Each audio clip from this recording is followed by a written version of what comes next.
Buenas tardes, busque usted la palabra para este día en el libro de San Lucas capítulo 15 versículo 1. Y dice así en el nombre de nuestro Señor Jesucristo.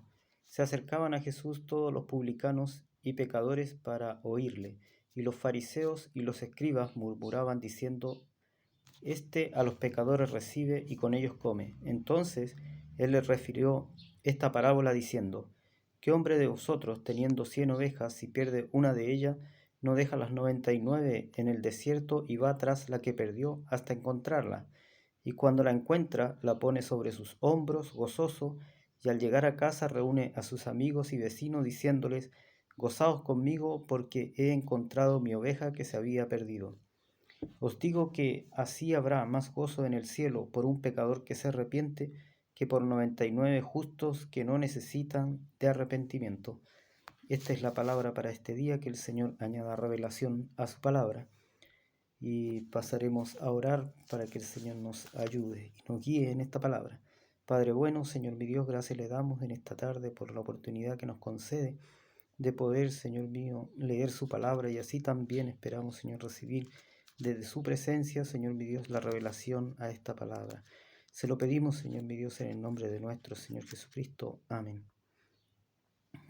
La palabra en este día nos habla acerca de la oveja perdida, ¿cierto? Y quizás es un mensaje que se ha escuchado mucho a través del tiempo. Yo creo que es uno de los mensajes más conocidos por las personas que asisten a la iglesia, por los hermanos de la iglesia, y más que seguro que también es conocido por la gente que asiste poco a la iglesia. Es un mensaje que antes se predicaba mucho y hoy en este tiempo quizás se ha dejado de predicar un poco. Pero este mensaje habla acerca de la gente que se encuentra alejada de Dios, que en algún momento no ha conocido, él no ha conocido todavía a Dios. Este relato lo encontramos en Lucas capítulo 15 versículo 1, que es el que hemos leído, y nosotros podemos entender a través de este relato que, que nosotros necesitamos, ¿cierto? Buscar al Señor. Nosotros necesitamos ser hallados de parte de Él. Entonces, cuando este relato comienza, dice que Jesús estaba predicando, ¿cierto?, acerca de su palabra, acerca de del mensaje que Él traía para la gente de aquel tiempo, acerca del reino de Dios, ¿cierto?, y que ellos podían acceder, que ellos podían llegar. Y los escribas y fariseos, que eran como los que estaban a cargo de lo que era la palabra de Dios en ese tiempo, los que estaban a cargo de enseñarla, eran como los maestros que tenían que enseñar al pueblo acerca de Dios, acerca del cual el Dios que ellos servían. Pero ellos estaban por algún motivo también extraviados acerca de lo que era el corazón de la palabra, ¿cierto? Se habían apartado, por algún motivo se habían apartado y ya no estaban en lo que Dios quería que ellos hicieran, ¿cierto? Sino que cada uno cuidaba como por sus intereses, por su vanagloria. Y Jesús en este relato nos dice que nosotros, ¿cierto?, como tal, en algún momento antes de llegar al conocimiento del Señor, estábamos también perdidos, al igual que la oveja. La oveja es un animalito que necesita tener un cuidador, necesita que alguien le guíe a través de los lugares, porque ella es torpe, no conoce el peligro, no conoce en cuanto a distancia, no conoce en cuanto al peligro de altura, ¿cierto? Entonces por eso que es necesario que el que le cuida, ¿cierto?, el pastor que le cuida, tenga que llevarla a lugares donde ella pueda comer, donde se pueda alimentar y donde esté protegida de los depredadores. Y así también, ¿cierto?, nos compara el Señor a nosotros cuando estamos lejos de Dios.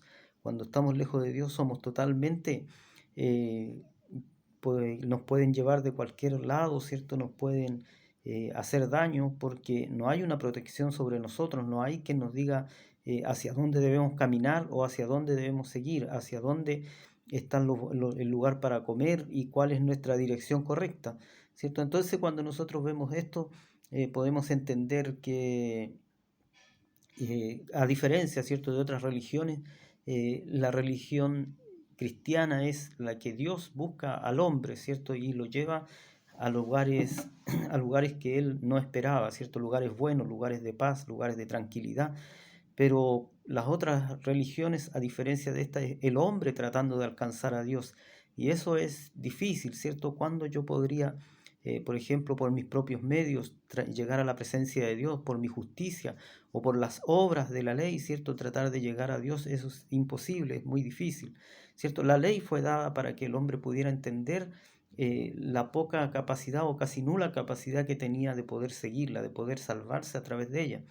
Y entonces viene, ¿cierto? Jesucristo a predicar al hombre, viene a este mundo y nosotros ahí vamos entendiendo. Yo no podría decirle en qué momento se empieza a gestar esto de la salvación para los hombres, que algunos dicen que siempre ha estado desde un comienzo, pero nosotros no debemos entender, eh, no podemos entender todo en detalle, pero sí podemos entenderlo a partir del momento en que Jesús se está formando, ¿cierto?, en el vientre de María, y cuando nace él, ¿cierto?, dice que vienen los ángeles y entonces podríamos nosotros entender que era primera vez que ellos podían ver a Dios, ¿cierto? Porque dice que cuando estaban en el cielo, al Dios Padre, no lo podían ver porque dice que con sus alas cubrían sus ojos para no mirar la gloria de Dios. Pero a Jesucristo, ¿cierto?, le podían ver, y qué maravilloso debe haber sido ese momento cuando dijeron, mira, Él es Dios, ¿cierto?, en medio nuestro. Y ahí comienza, ¿cierto?, esto que es la salvación para el hombre a gestarse con un niño, ¿cierto?, que tenía las mismas formas que cualquier otro niño, pero que estaba destinado, ¿cierto?, para la salvación del hombre. Así como en un momento determinado el hombre pecó a través de Adán, así también ahora estaba el hombre puesto para que a través de Jesucristo, ¿cierto?, pudiésemos alcanzar la salvación y la vida eterna. Entonces dice que ellos cuando hablan, ¿cierto?, los fariseos, en el comienzo del relato dice, se acercaban todos los publicanos y pecadores, ¿cierto? Aquí estaba como lo más bajo, ¿cierto?, de la sociedad, a modo de los escribas y fariseos, porque ellos que estaban encargados, ¿cierto?, de entregar la palabra, se apartaban de todo lo que ellos consideraban que era impuro o que era pecador. Y para ellos los publicanos eran pecadores, ¿cierto? Y los que hacían otras cosas también. Y ellos sin darse cuenta, ¿cierto?, se habían transformado más que en enseñadores, se habían transformado en jueces. Y entonces cuando nosotros vemos esto podemos entender que la palabra de Dios está hecha para que nosotros podamos crecer a través de ella y no para juzgar a través de ella. Entonces dice, eh, entonces cuando nosotros vemos esto podemos entender que en este relato las ovejas no han conocido a Dios. En este relato la oveja que se perdió estaba lejos, ¿cierto? Dice que estaba en el desierto. Entonces cuando nosotros estamos en el desierto es cuando estamos en el mundo. Y entonces cuando nosotros antes de conocer a Dios podíamos ir de un lado a otro y extraviados totalmente acerca de las cosas de Dios. Pero también dice que hay un relato, ¿cierto?, paralelo en, en el libro de Mateo 18, dice que en este caso la oveja está dentro del rebaño, ¿cierto? O sea, ya conoce a Dios, ya ha escuchado su voz, ya ha oído su voz. Y entonces usted a lo mejor se preguntará, pero ¿cómo puede estar una oveja extraviada dentro del rebaño, ¿cierto? O dentro de la iglesia. Y entonces aquí se da dos formas, ¿cierto? Cuando conocemos, ¿cierto?, todo lo que son los protocolos de la iglesia y lo hacemos.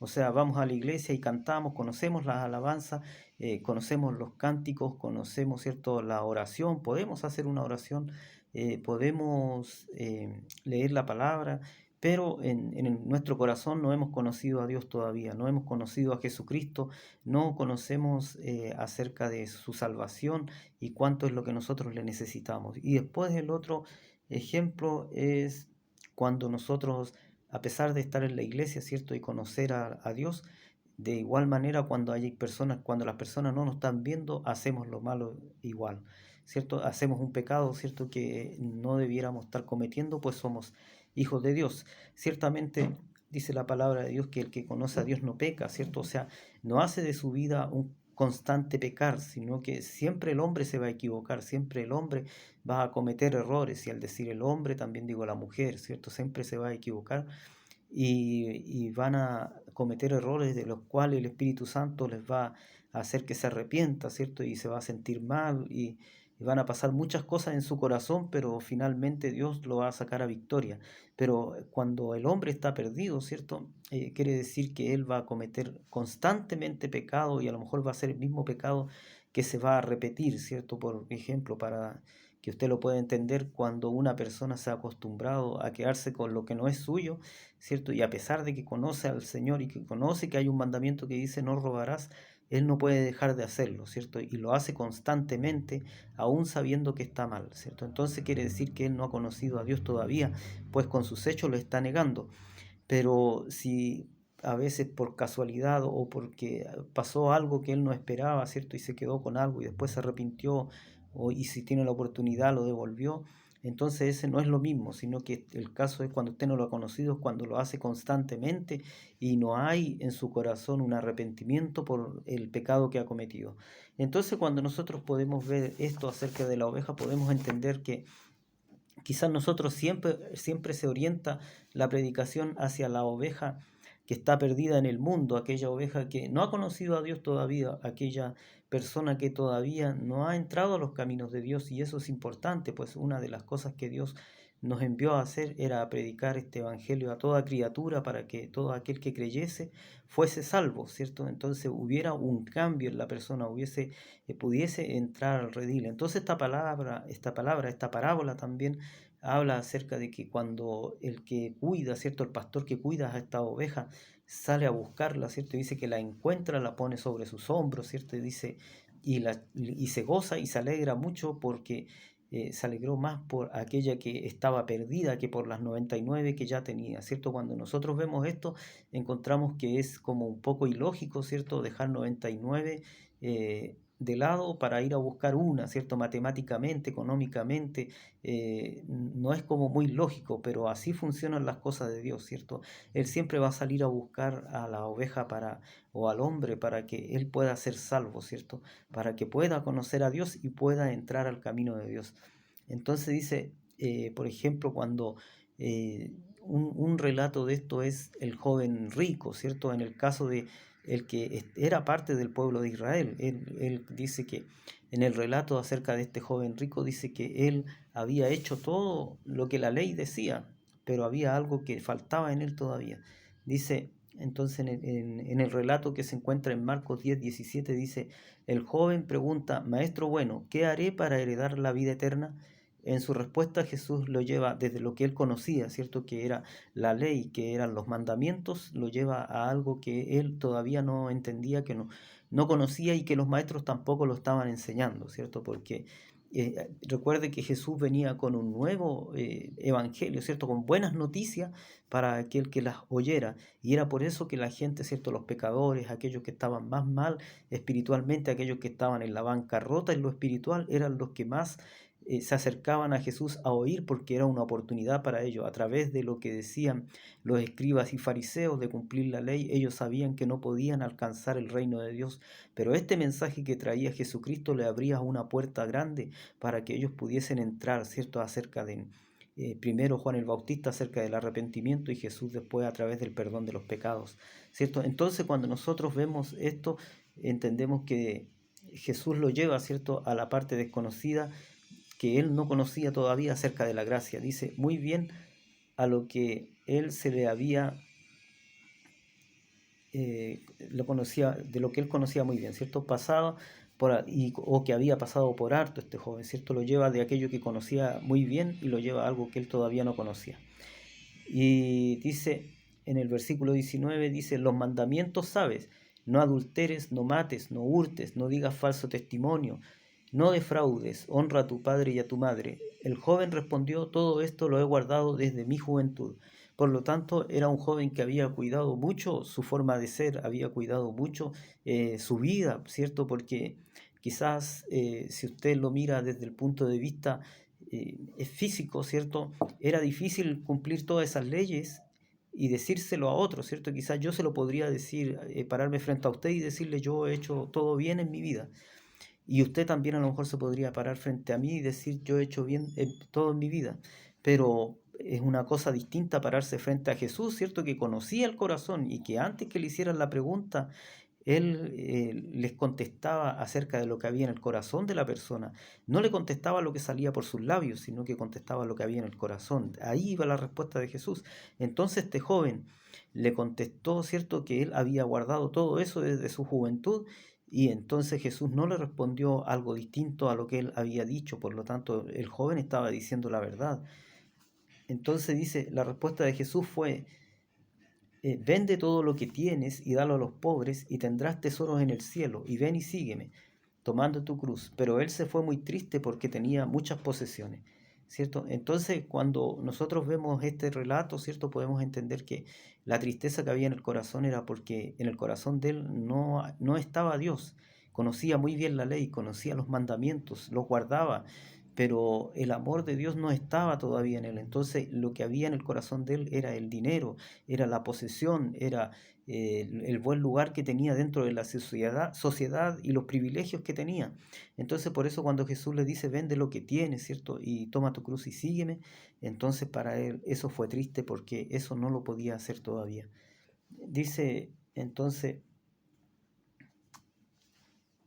que nosotros, ¿cierto?, al compararnos con la oveja, ¿cierto?, al no conocer a Dios, estamos en lo mismo. En nuestro razonamiento, que es tan acotado, que es tan pequeño, no vemos la necesidad de buscar a Dios, no entendemos la necesidad de poder salvar nuestra alma de la muerte, ¿cierto? Porque normalmente el hombre, ¿cierto?, vive pensando en que esta es la vida verdadera, ¿cierto? Aquella que cuando nace y tiene un padre y una madre, ¿cierto?, y él empieza en su niñez a crecer y se le empieza a enseñar de que tiene que ser un ganador, que tiene que tener cosas, que tiene que comprar, que tiene que estudiar, que tiene que sacar una profesión, ¿cierto? Pero nadie le enseña acerca de que hay un Dios y que tiene que conocer a ese Dios, y que ese Dios es finalmente el que va a decir si usted va a la salvación y vida eterna o si va al castigo y fuego eterno.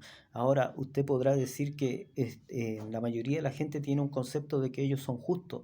Cuando no conocen a Dios, dice, yo soy bueno porque yo no le hago daño a nadie.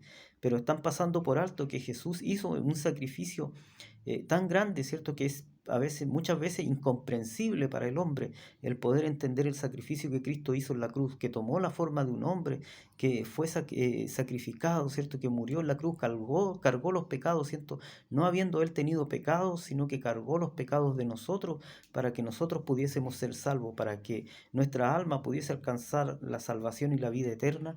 Entonces, cuando usted no reconoce eso, está pasando por encima, ¿cierto?, de la sangre que derramó Cristo. Y es por eso que nosotros somos, aquel que no conoce a Dios será castigado, y por eso que será enjuiciado, ¿cierto?, por no haber dado el tiempo necesario, ¿cierto?, para conocer de Dios. Pero la palabra dice que las obras que Él hizo dan testimonio acerca de Él, ¿cierto? Como lo he dicho en otras oportunidades, lo que nos rodea, ¿cierto? La cordillera, el mar, la lluvia, el sol, la luna, dice que todo eso es creación de Él, y por lo tanto aquello da testimonio acerca de la existencia de Dios. Uno mismo, ¿cierto? Cuando usted mira su propio cuerpo, ¿cierto?, y ve la maravilla que es el cuerpo humano, ¿cierto? Cuando usted analiza por un momento y tiene la capacidad de ver, ¿cierto? Sus ojos funcionan bien y puede ver cuánto necesita, ¿cierto?, un aparato electrónico para poder tomar una buena captura de pantalla, ¿cierto?, para tomar una buena foto, ¿cierto?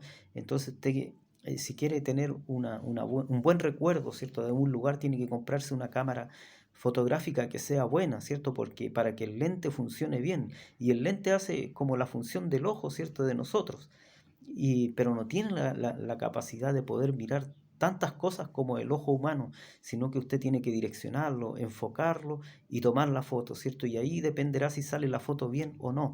En cambio, el ojo siempre está regulándose solo. Y usted solamente cambia de lugar la vista y ya está mirando automáticamente otro lugar.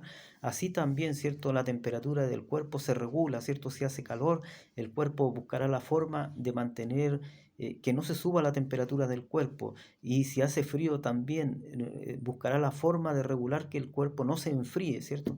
Entonces todo eso es maravilloso y da testimonio acerca de la creación de Dios. Pero dice que también las leyes fueron escritas en nuestro corazón, en el corazón del hombre. Por lo tanto, en un momento de su vida Dios tiene que hacerle eco de su existencia, ¿cierto? En su mente, en su corazón, y tiene que decir que Él es Dios y que vive. Entonces, nosotros podemos entender que a través de esta palabra, ¿cierto? Nos insta a que nosotros prediquemos la palabra para aquellos que todavía no han conocido a Dios y que andan por el mundo, ¿cierto? Y que Dios es necesario que les salga a su encuentro para que los traiga al rebaño. Pero también en la iglesia, ¿cierto? ¿Cuántos habrán que están como esa oveja perdida, ¿cierto? Que habla también el relato, pero que cumplen, ¿cierto?, los requisitos que dice el hombre y se han quedado con eso, ¿cierto?, en la forma de vestir, en la forma de hablar, pero que todavía no conocen a Dios, que todavía no traen a Jesucristo a su corazón. Entonces, por eso es que es necesario que nosotros, más que nunca en este tiempo, leamos las Escrituras y empecemos a buscar la presencia de Dios cada día. Por último, para decirle, mire, hay un salmo, ¿cierto? El Salmo 23 habla acerca también, ¿cierto?, de esto que nosotros estamos hablando hoy, y dice el Salmo 23 así, dice, Jehová es mi pastor, ¿cierto?, hablando acerca de las ovejas, dice, Jehová es mi pastor, nada me faltará, en lugares de delicados pastos me hará descansar, junto a aguas de reposo me pastoreará, confortará mi alma, me guiará por senda de justicia, por amor de su nombre, aunque ande en valle de sombra o de muerte, no temeré mal alguno, porque tú estarás conmigo, tu vara y tu callado me infundirán aliento, aderezas mesa delante de mí en presencia de mis angustiadores, unges mi cabeza con aceite, mi copa está rebosando, ciertamente el bien y la misericordia me seguirán todos los días de mi vida, y en la casa de Jehová moraré por largos días. Que el Señor le bendiga y le guarde, y esta sería la predicación para este día.